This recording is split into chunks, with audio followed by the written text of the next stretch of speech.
happy to have you here. So I'd like to introduce Dr. J. Satish Kumar. He's serving as Associate Professor in the Department of Electronics and Instrumentation Engineering in Dayanand Sagar University, Bangalore. He was with us before for a decade. He's a passionate teacher and a researcher. We are happy to have you, sir. And now I request the candidate to defend the work on acoustic respiratory analysis for the screening of COPD and pneumonia using AI techniques. Over to the candidate.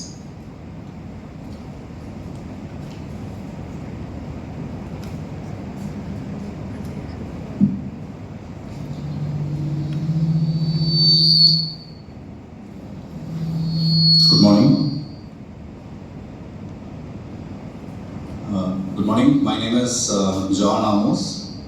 So I'm here to defend my research work on the title Acoustic Respiratory Analysis for the screening of chronic obstructive pulmonary disease and pneumonia using AI techniques under the guidance of Dr. Manimegalai ma'am.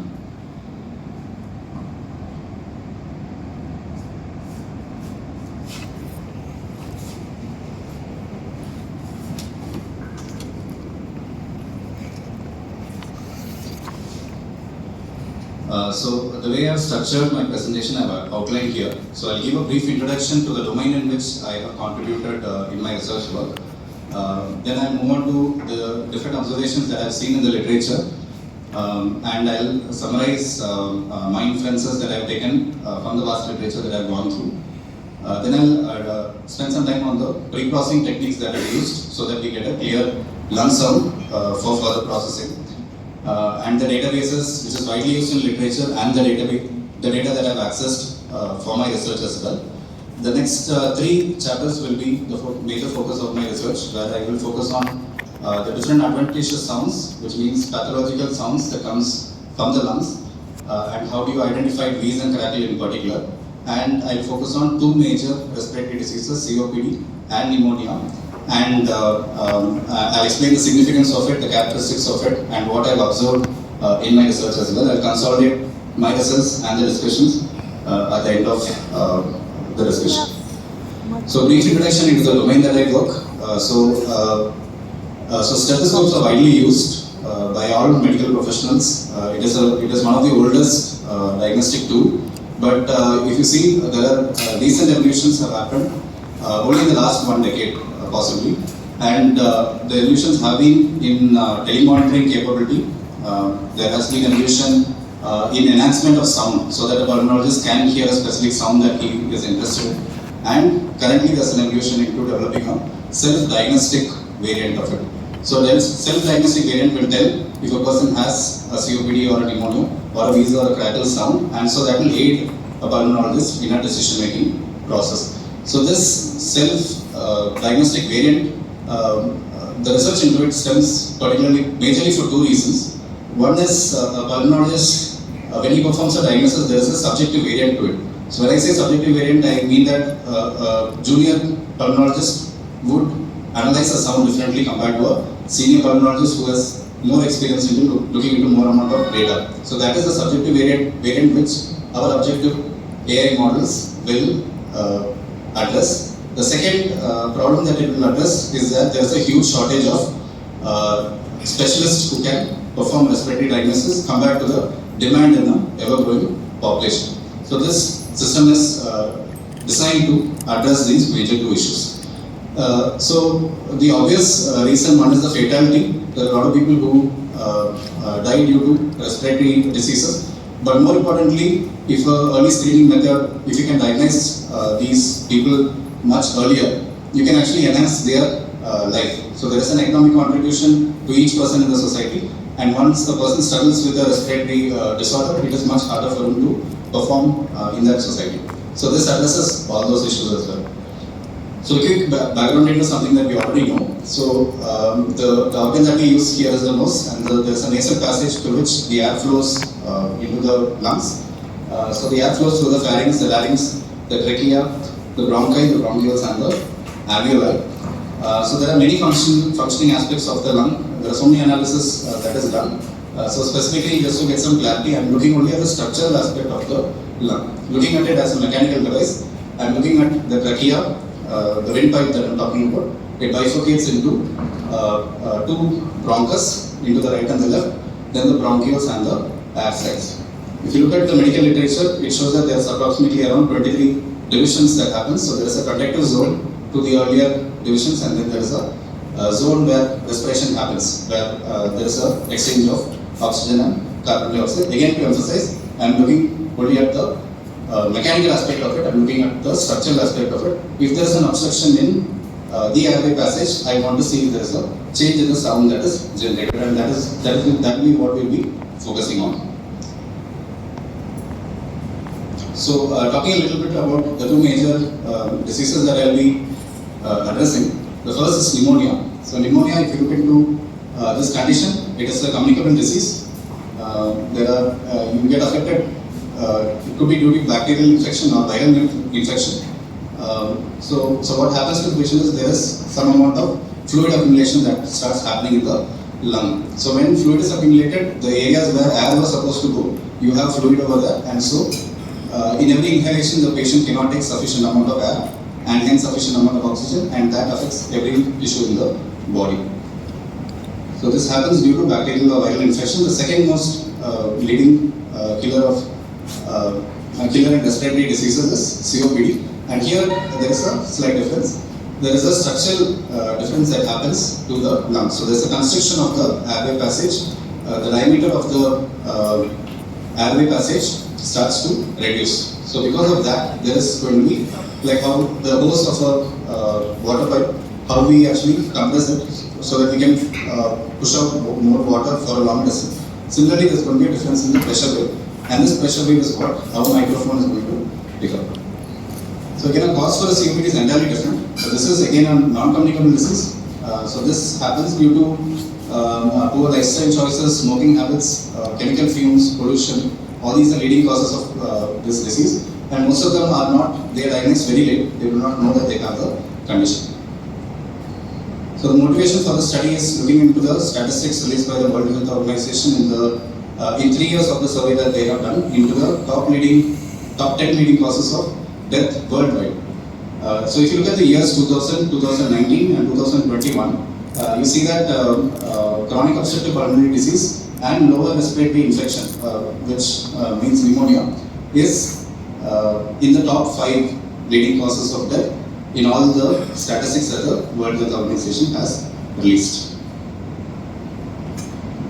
Looking into the specific objectives of my research, so here I am trying to develop an algorithm or a system which can diagnose these conditions, diagnose the respiratory condition simply by observing the change in the acoustic behavior of the lung.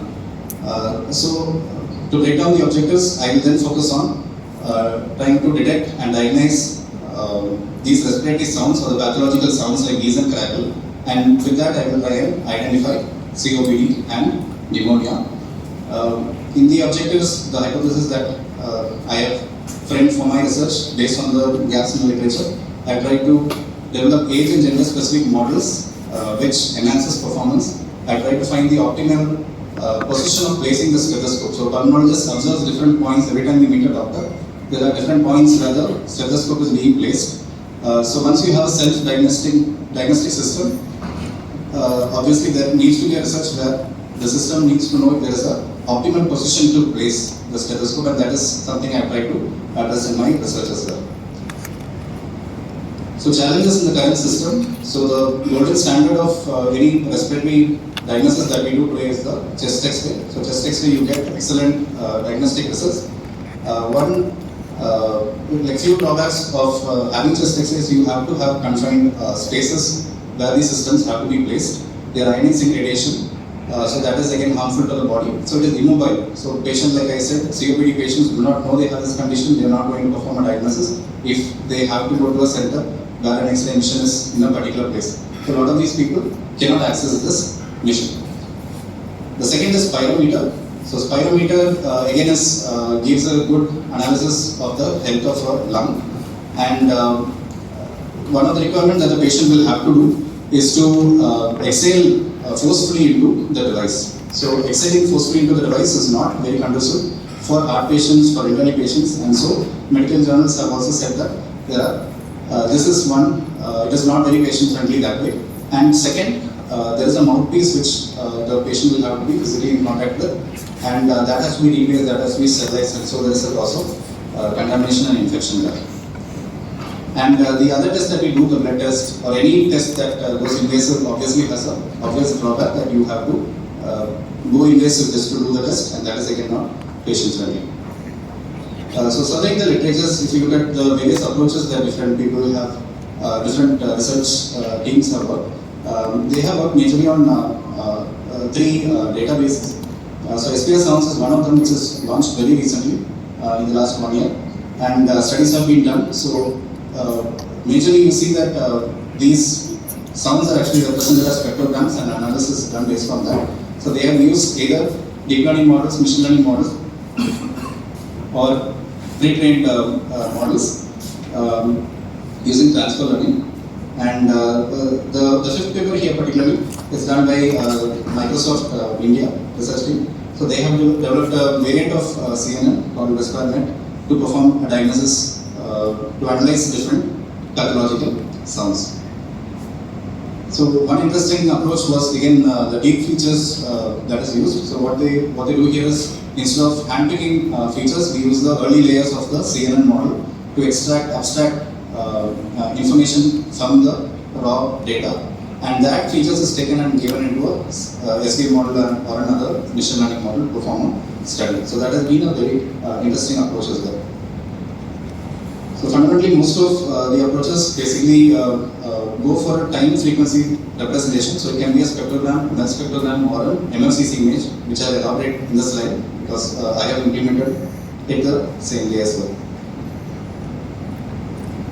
So a quick summary of all the papers that I have surveyed. These are the major contributors in terms of journals which are releasing studies based in this area, in terms of conferences that are releasing research findings in this area, and the major research labs which are currently actively working in this particular area. Some of them are working on heart sounds because those sounds are more prominent, and the research is again focusing more on lung sounds as well. In the entire survey, these three databases are the major sources. So ICPHI 2017, SPS Sounds and HF Lung V2 are more recent databases, but comparatively ICPHI 2017 has been very widely used because it is the largest database available, and it is well clinically labeled by a huge number of specialists as well. So these are the different societies which are contributing into these areas of research as well, which are highlighted on the right side. Looking into the modes of how this data is collected from the that created the databases. So these are the recording devices that was chosen by the team to create the ICPHI database, the HF Lung V2 database, and the SPS Sound database. The different recording positions and the average recording time taken for each recording. So inferences from my survey, there is certain significance to segmenting the signal before performing the analysis, because there is an inspiratory phase and an expiratory phase. And so certain diagnosis is better observed in the inspiratory phase compared to the expiratory. And so that has been one interesting takeaway from the literature. So analysis again done in terms of respiratory cycles. So that has been an observation. So MFCC is a very widely used acoustic feature. So statistical parameters and normalization techniques are some of those which are implemented in the survey. Semi-supervised learning has been implemented in one of the papers where there is scarcity of data. The research team in Pune had taken up a huge amount of raw data, and they had tried to see if labeling can be done. And so they have gone for that kind of an approach. So deep features have been an interesting approach, which has been proven effective according to their research. Another research team from Portugal, particularly, they worked in this area, elaborately in this area, where they proved that LSTM models outperforms CNN models. That has been their observation, and I have tried to recreate that work, and I have shared my inferences in the last slide as well. So the last technique that they used, they've gone for a leave one out cross-validation technique, leave two out cross-validation technique, and so that maximizes the amount of data that is used for training, and so there is some significance there. I've gone for a different approach, and I will share my inference of that observation at the end as well. So looking into what is proposed here, looking at it in a much larger, trying to see the larger picture. This is an integration of different works. The idea here is that if a person is going to make use of a self-diagnostic stethoscope, there is going to be a pre-screening phase where you can say if a person is symptomatic or non-symptomatic, and then you record the lung sound signal. There has to be some amount of denoising that is required, so I will elaborate on why, and segmentation is necessary. And then I have classified the machine learning models into 3 types of models. One is called an analysis model, where here I am trying to see if there is evidence of wheeze or crackle, or a combination of both, or if the person is actually healthy. So that is more of an analysis phase. So we call those models as analysis model. Then we have screening models. So for example, if a person comes into a camp for to perform a COPD screening, and just because the person does not have COPD doesn't mean that the person is healthy. So we have to define a COPD negative class as well. So keeping that into consideration, we build a screening model, which is a 3-class problem. And if a person is symptomatic, straight away we go for diagnosis of pneumonia or COPD in comparison to healthy sounds. So just to highlight the major contributions, again on the right side, I have gone for age and gender specific models, and I have tried to find the optimal position of placing the stethoscope to see if some positions have slight advantages over the others. So pre-processing of lung sound. So before pre-processing, we need to know where the signal comes from. So what is the need for pre-processing, and what should be expected in the signal. So the source of the sound here is air. So there is an inflow and outflow of air in the process of breathing. So we place a stethoscope which has a microphone inbuilt into it. And if you look into the airway passages, there is plane waves that flow through the airway passages. There is going to be some elastic behavior of the airway passage as well, which is going to give a different, a restrictive kind of a pressure. And so that entirely has to be picked up by the microphone, which is placed outside on the chest wall of the patient. So this is typically what a signal would look like. So you will have an inspiratory phase and followed by an inspiratory pause, and an expiratory phase and an expiratory pause. So this totally comprises what we call as a respiratory cycle. Looking at the signal alone, the amplitude of the signal is going to represent the loudness, the degree of loudness of the sound. So that is going to depend on the amount of air that you inhale at that time. The wavelength, time period, and the frequency is also going to depend on the force in which you actually inhale in air. The pitch again talks about the prominent signal, prominent frequency that is there in the signal. The velocity of the wave, sound wave, is going to depend on the medium. So solid mediums can conduct better than air and other medium. So quality or timbre is what most of our features will focus on. That is trying to understand if there is a unique obstruction or structurally is there a different to the chambers of the lungs, both in terms of airway obstruction or in terms of fluid accumulation. So this is what a chest sound looks like. It is a very noisy signal that we get. So looking into what are the components that are there in the signal, you prominently have heart sounds, you have lung sounds, there are motion artifacts that can contribute into getting the sound, because it's a microphone is going to pick up ambient noise as well. So these are all going to be the sources of sound. So if you look into most of the recent literatures, we don't see much focus on the pre-processing itself, because most of the recent machine learning and deep learning models can pick up the patterns in spite of having a noisy signal. Some level of pre-processing is done. We try to do it just to ensure that our information signal is not distorted in any way. So if you denoising techniques, one is the wavelet decomposition, downsampling is a very simple method, and then an empirical mode decomposition, and very common, which is more widely used and which is implemented here, is the bandpass filter. So from denoising we move to segmentation, so that you can see that there is a inspiratory phase and there is a expiratory phase to the signal. So in wavelet decomposition, you try and decompose the, so you use like half wavelet or you use a wavelet to decompose the signal down into different levels, and then physically you observe and see if in which band do you actually observe the lung sounds. And so I've visually shown it here. So the bands which has information, I have tried to merge them together, and the other bands I have together taken them as the other chest sounds. And downsampling some also another excellent technique, because we because we have the knowledge that our signal does not exceed 1000 Hz. So looking at the simple Nyquist sampling rate, we do not require a frequency more than 2000 to represent the signal. So what we do is we downsample the entire signal down to 4000. So any high frequency information that is there in the signal is not going to be recreated when you downsample it, and so that is one way of filtering that is used as well. So empirical mode decomposition goes for a similar approach, but here we do not have a predefined wavelet as such. There's an intrinsic mode function that is defined from the waveform that it takes itself, and it can be decomposed down into different levels and recreated the way we go for a wavelet method. So what is very commonly used in literatures, most of the literatures, the recent work done by Microsoft, and what we have implemented majorly here is going for a higher order butterworth bandpass filter. So the frequency ranges from 100 to 2500 Hz, where we find information on lung sounds. So these are the waveforms from the chest sound. Just simply going for a bandpass filter, we get a clear waveform where you have inspiratory and expiratory phases. There is some amount of noise, but again they are overlapping bands. If you go to try and filter that out, we might lose on information, diagnostic information from the lung signal as well. So this is more widely used, and this is implemented in most of the work done here. So the representation of the signal, so by itself, the time domain signal cannot be used much for processing, can be done for basic processing. So the signal is converted into a, not only into a spectral domain, it is converted into a time frequency domain. So the spectral information are taken from each window of the signal. So when I say window, within the window we expect the signal to be stationary.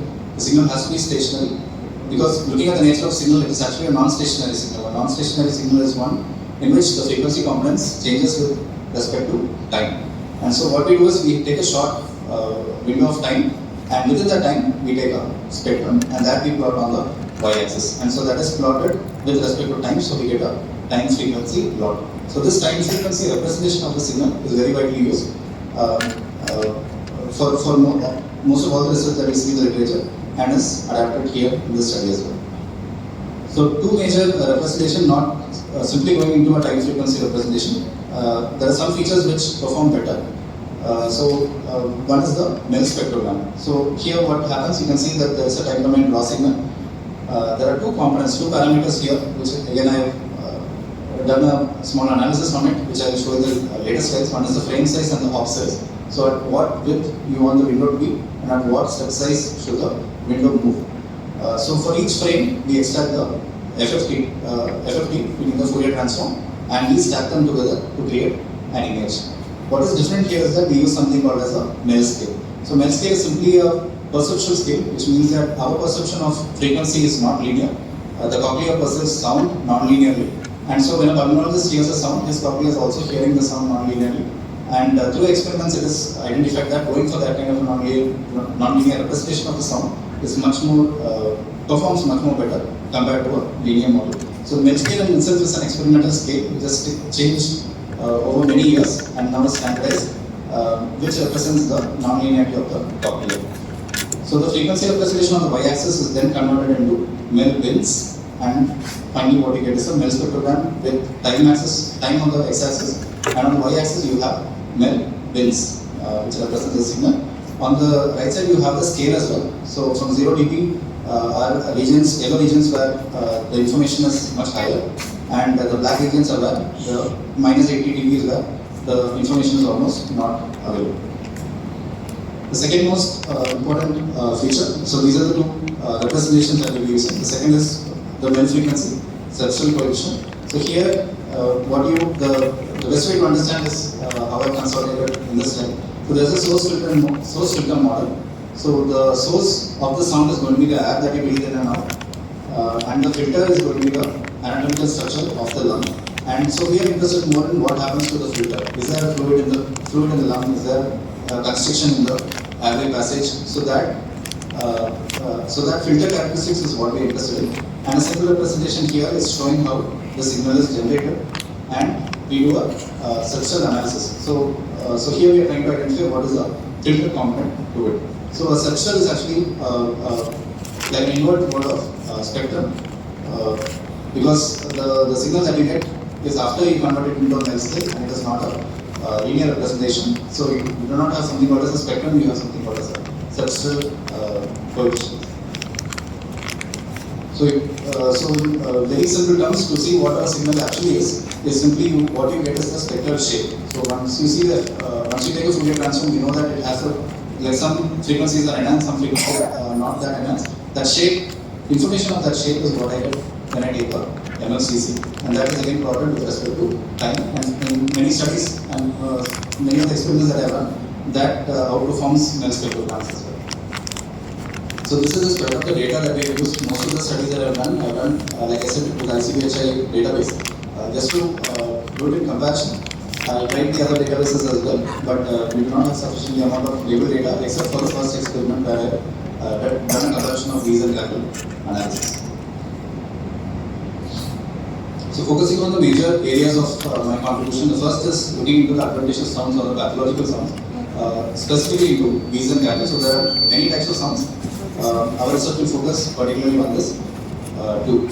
So I have already highlighted the pre-processing steps. So from the database, there's a denoising, there's a segmentation.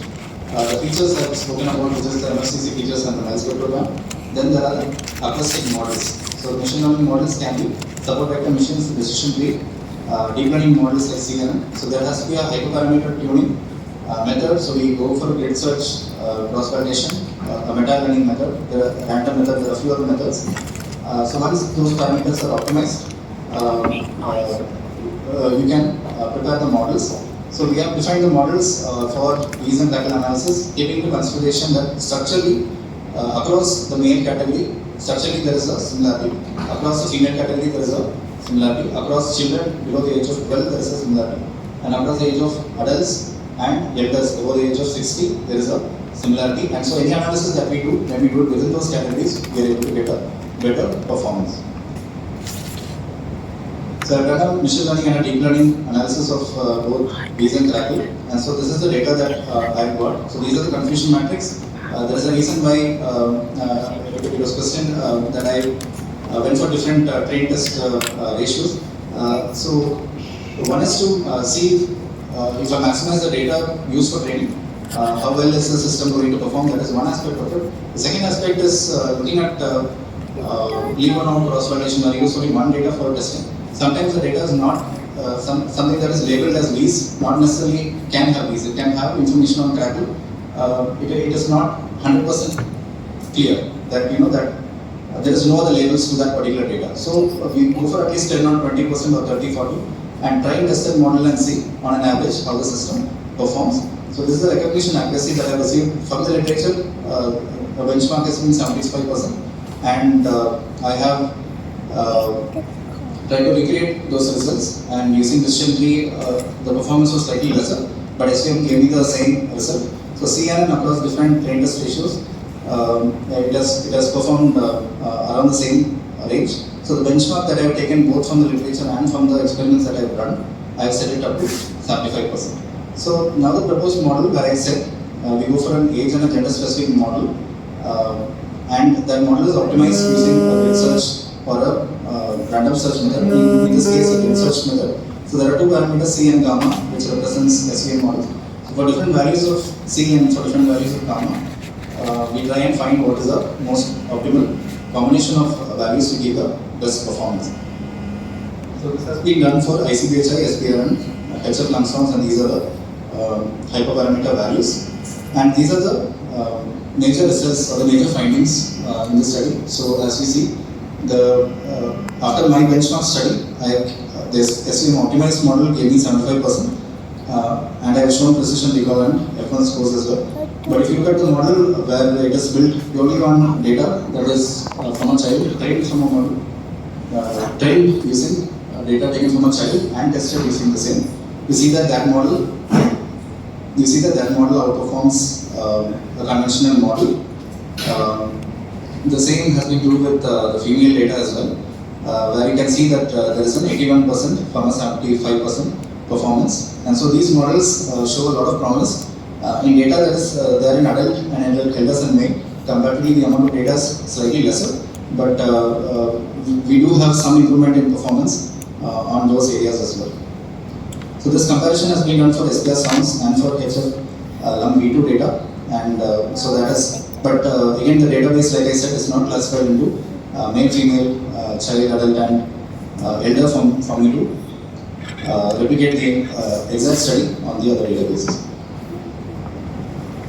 So comparing it to the benchmark database as shown in the survey, so these are the performances of the best approached papers where they use lead features, MFCC and CNN models.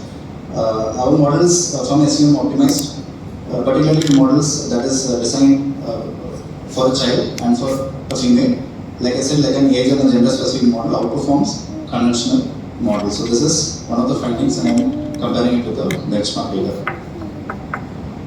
Focusing next on pneumonia. So from analysis on, we are moving into the two different types of respiratory diseases. First being pneumonia. Again here, from the database, there's a denoising process, as I've elaborated before. The feature extraction techniques from spectrogram MFCCs, and this is given to acoustic models, that is hyperparameter tuning here as well, and a performance evaluation matrices that are used. So here what we have done, we have used convolutional neural networks. There are two representations of the signal, like I explained earlier, spectrogram and MFCC images. So this is done separately, just to incorporate both the ideas I showed them as phase 1 and phase 2 in the same block diagram. So these are the parameters used to extract these images and of the CNN model. And this is a performance comparison where you see that MFCC along with the CNN model performs better than an spectrogram based deep learning model, where you have 86, 82, 73 percentages as a better performance. One important observation that we are trying to do, because pneumonia is not a very is generally characterized by fine crackles, so there is sort of noise in the signal. It is not that easy to. It has a much broader spectrum compared to a wheezing sound, and so it is important that we try and understand how it spreads itself in the feature space. So what I have done here in the analysis, I have gone for a well-established SVM model. I have tried to observe it, how it models, how it performs using different kernels. So using linear, polynomial, gradient basis function, and sigmoid kernels.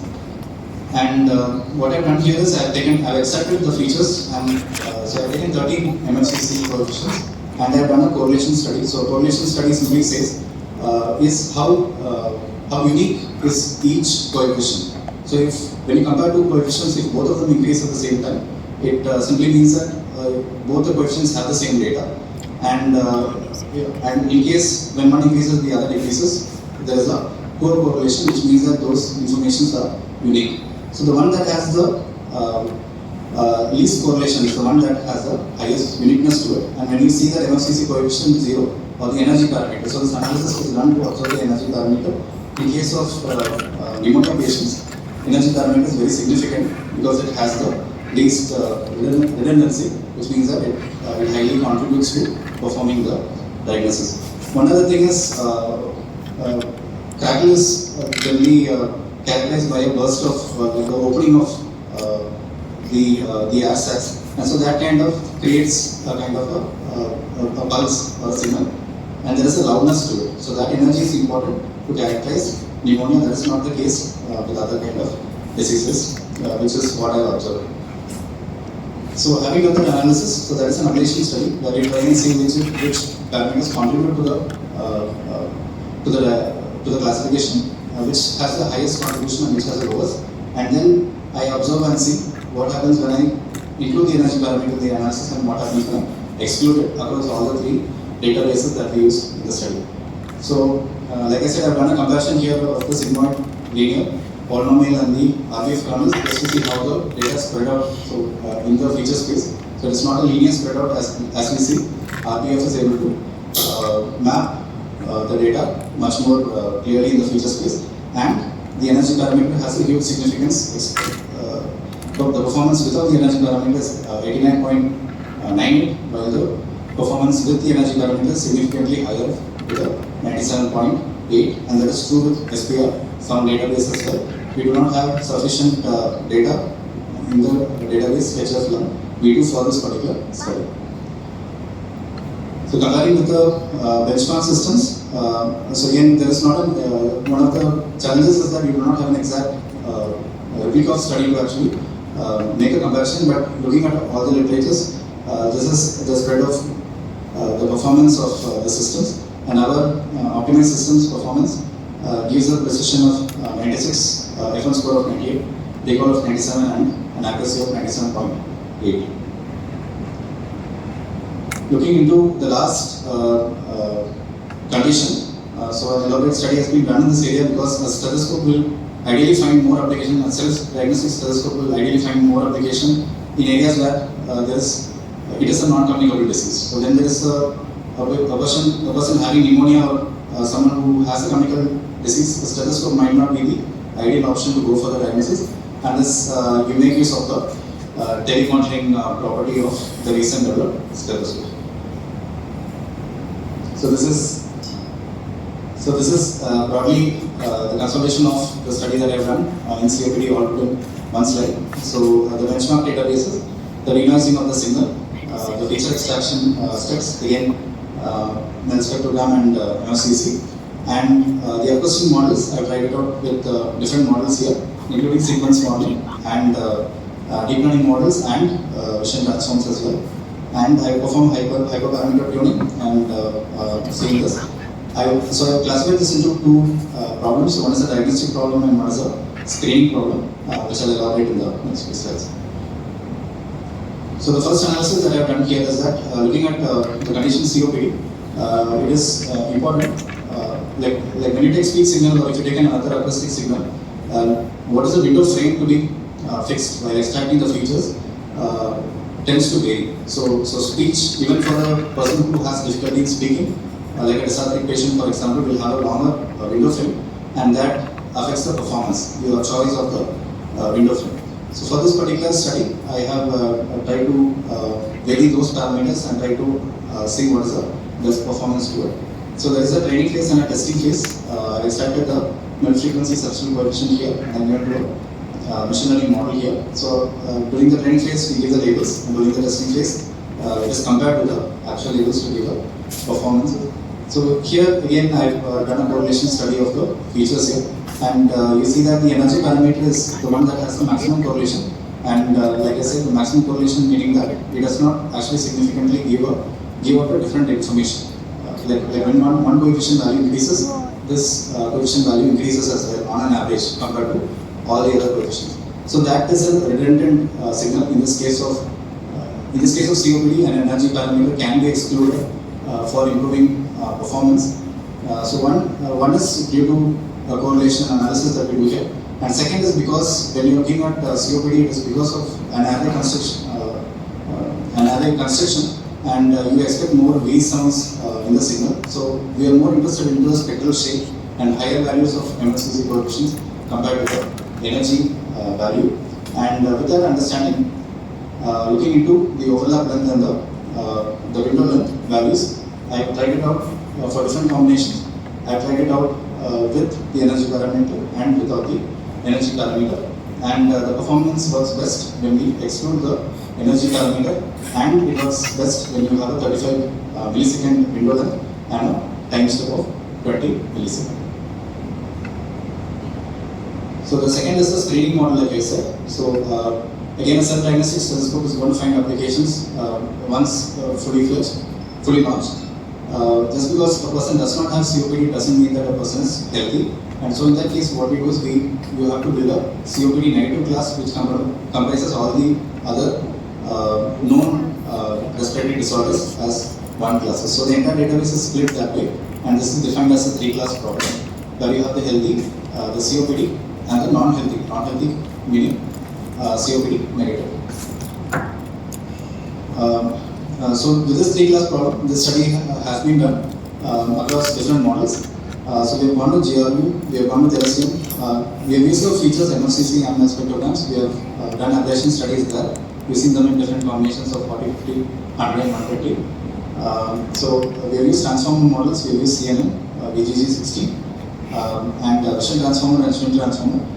In terms of performance, experimentally, I thought the transformer models and the pre-trained H360 models would outperform, and vision transformer and vision transformer. But performance-wise, I have observed that a basic conventional neural network model with MFCC for 120 features is able to give the maximum performance. And like I said, COPD information, the spectral shape information is there in the higher ranges of the MFCC coefficients, and so I think that is the reason why this has come. Another reason that I think VG60 models are actually trained with ImageNet and data which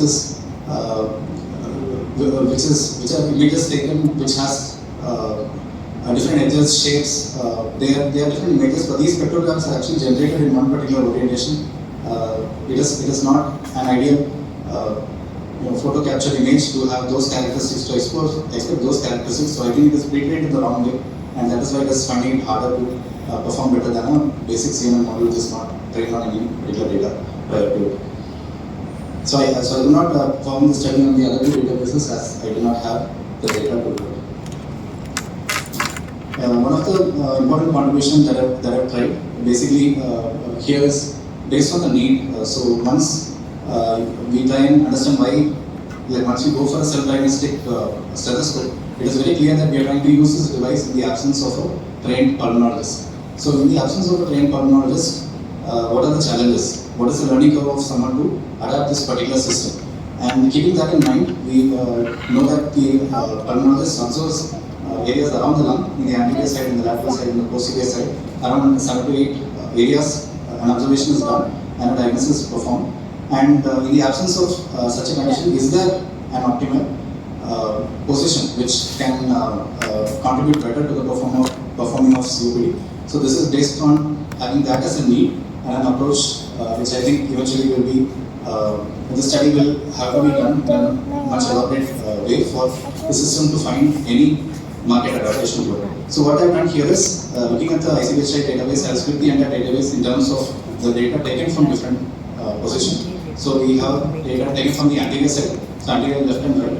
We have data taken from the lateral side, lateral again left and right, posterior left and right, and from the trachea. So from all these information, again, because the data is split into so many compartments like this, the amount of data is going to be comparatively lesser. So I've gone for basic, well understood machine learning model and SME model to perform the study.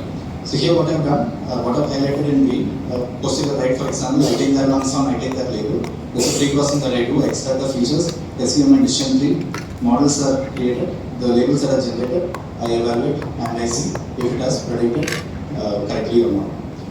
So this is some of the data that I've consolidated. So what I've done here is, just to see consistency, I've tried to split the data into different train test ratios. So that is, just because the study is new, I just wanted to see if the study, the expected result is consistent over different sets of data. And so what we see here is that just precision analysis done.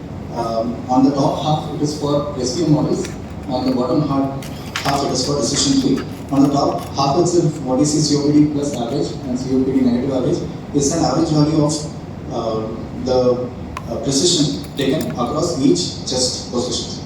So looking at all the data, I have highlighted all the data just so that it's not confusing. Looking at all the average values, what we want is there an average value which is COPD positive, which is COPD negative? We want both those values to be high. We want the diagnosis, the precision of the diagnosis to be high in both the cases. Is it consistent with SVM? Is it consistent with decision tree? Is the analysis that I have tried. And what I have observed here is that posterior right is the ideal position where I have COPD positive as a high value and COPD negative as a high value, both in case of SVM and in case of decision tree. So to simplify that representation, I went for a data plot. So here we have all the each corner is just position, the anterior left, anterior right, posterior left, posterior right, lateral left, lateral right, and the trachea. And the solid lines are COPD positive, the dotted lines are COPD negative. We want the solid line and the dotted line to be at one extreme corner. So that means that both of them have the highest value, and so that is clearly observed in posterior right. So that the one on the left is for SVM, the one on the right is for decision tree. And the same I observed for the recall analysis as well. If you look at the average treatment for COPD positive negative, and again consistently looking at both values. So COPD positive would be high in one, COPD negative would be high in one, but having both high, it has always been posterior right, which is the position that has given the best of results. So that is also shown in a radar plot to have a much similar representation to get a clearer idea.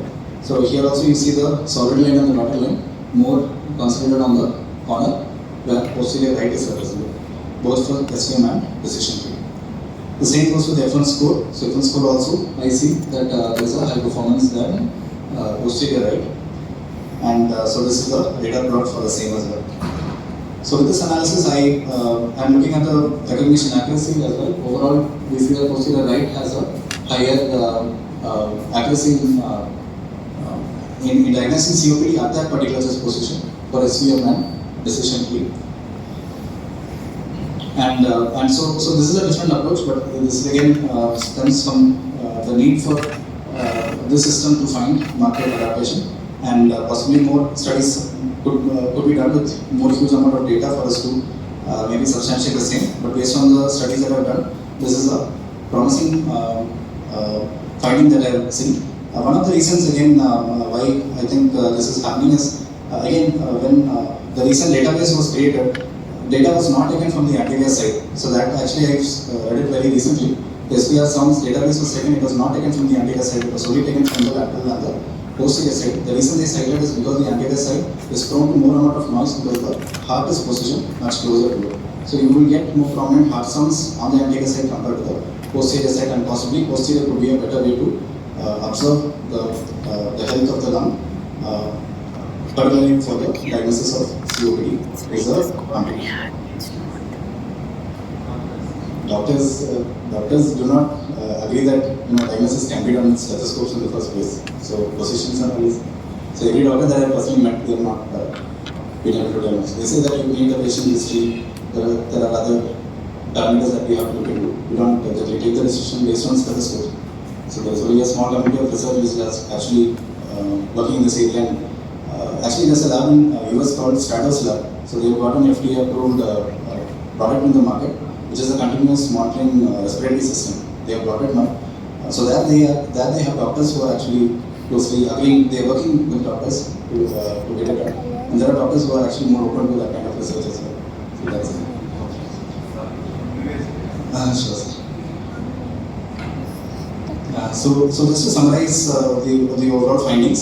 So like I said, I focus first on the adventitious sounds, the reason pattern, and my conclusion is that going for an age and gender specific models, performing the classification within that category of age, be it child, adult or elder, and its gender as male and female, performing that diagnosis, because once you meet a patient, you know under which category they come, and diagnosis can be done within that category, you can build models within that category, and that definitely has seemed to outperform conventional methods. COPD analysis, I've gone for identifying the optimal user size, the sensor placement, which is what I've concluded now as the posterior right, and going for a screening technique which is not a conventional 2-class problem. It is a 3-class problem that you have to define a COPD negative as well, and I have elaborated on my findings there. So pneumonia is a little bit more chaotic signal in the sense like because of the fine crackles and there is fluid in it, the energy parameter seems to be a significant contributor to diagnosing it.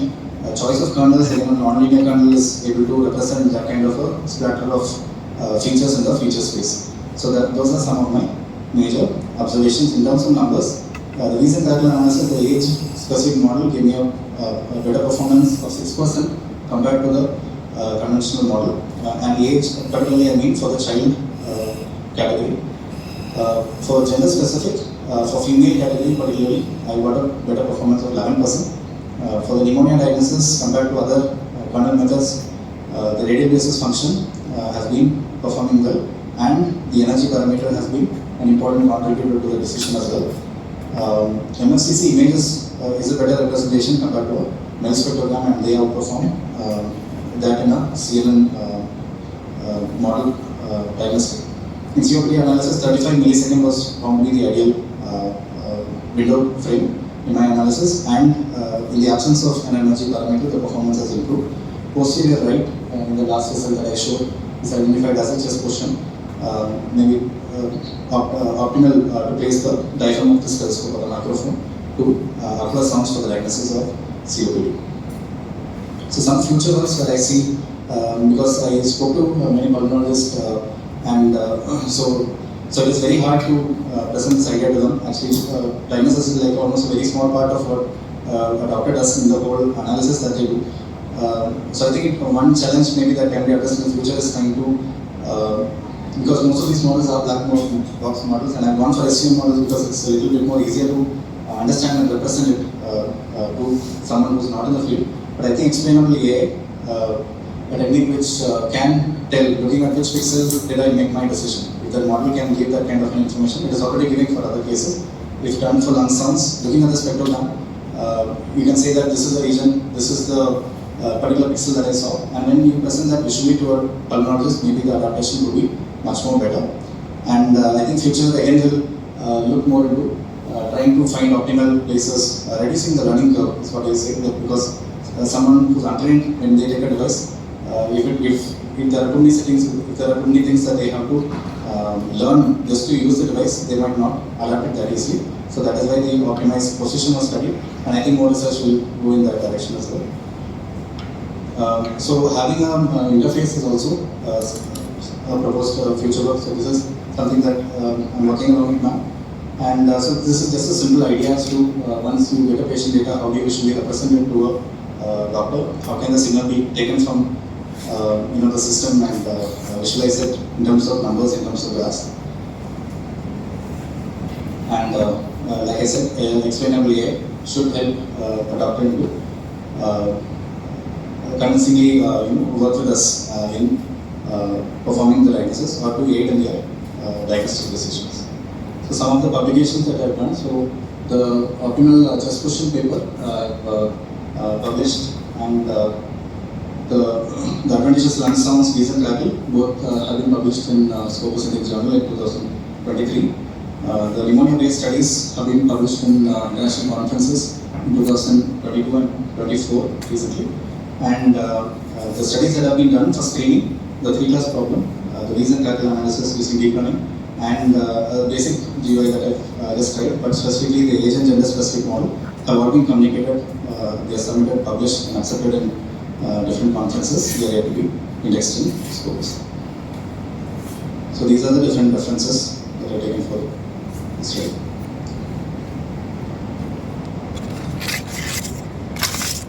Thank you.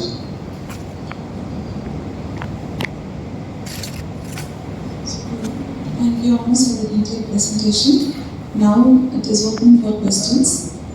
We'll start with the oral book. Over to Satish sir for the questions.